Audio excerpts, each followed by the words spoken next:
Cyril Marcigny, je suis adjoint scientifique et technique en Basse-Normandie et je suis actuellement en charge du montage des opérations sur toute la région. Si on veut définir un chantier de fouille archéologique, tous les chantiers se ressemblent à peu près, c'est assez simple, on doit pratiquer un décapage, donc faire une excavation de taille variable en fonction de ce qui est prescrit, sur une certaine profondeur. Actuellement, ce travail nécessite l'utilisation au minimum de 4 engins, un engin pour décaper, 2 engins d'évacuation et une pelle dans la zone de stockage qui va avoir pour mission de régaler ça et de le fermer. La problématique principale de tous ces chantiers de fouille, c'est de ne pas faire retomber la capacité de production en termes de creusement. C'est-à-dire que la pelle mécanique qui décape ne doit pas s'arrêter. L'autre problématique principale de tous ces chantiers, c'est de faire baisser le coût économique de l'opération en limitant le nombre d'engins.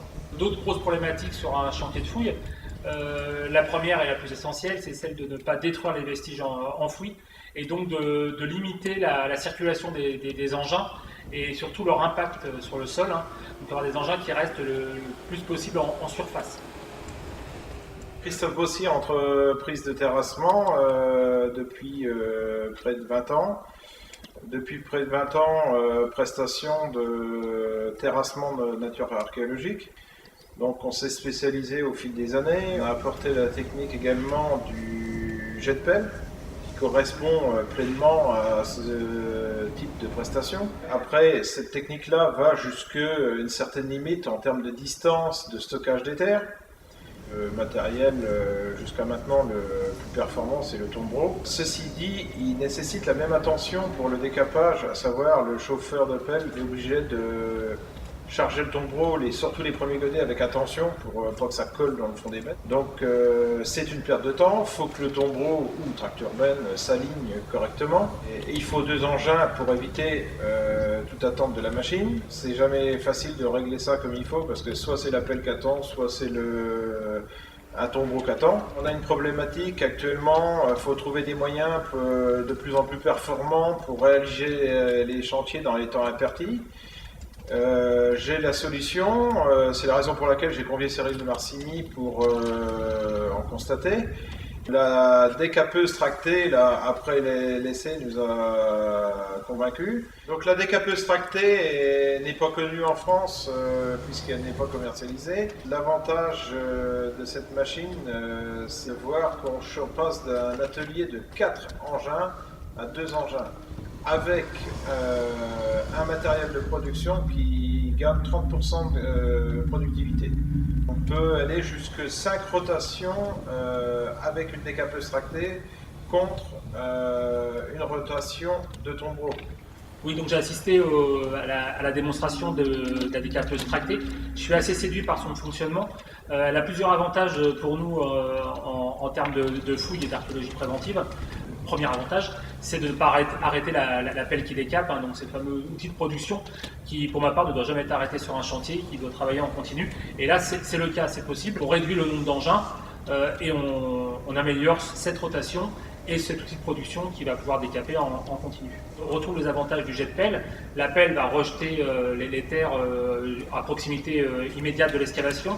On peut même pratiquer un tri des terres à ce niveau-là en faisant un merlon de végétal, un merlon d'éléments stériles ou des terres stériles. Et ces 2 merlons peuvent être embarqués par la machine pour être stockés à bonne distance. Et ça permet également du transport avec moins de compactage, parce que la densité est moins importante que dans les tombereaux et encore moins importante que les tracteurs bennes.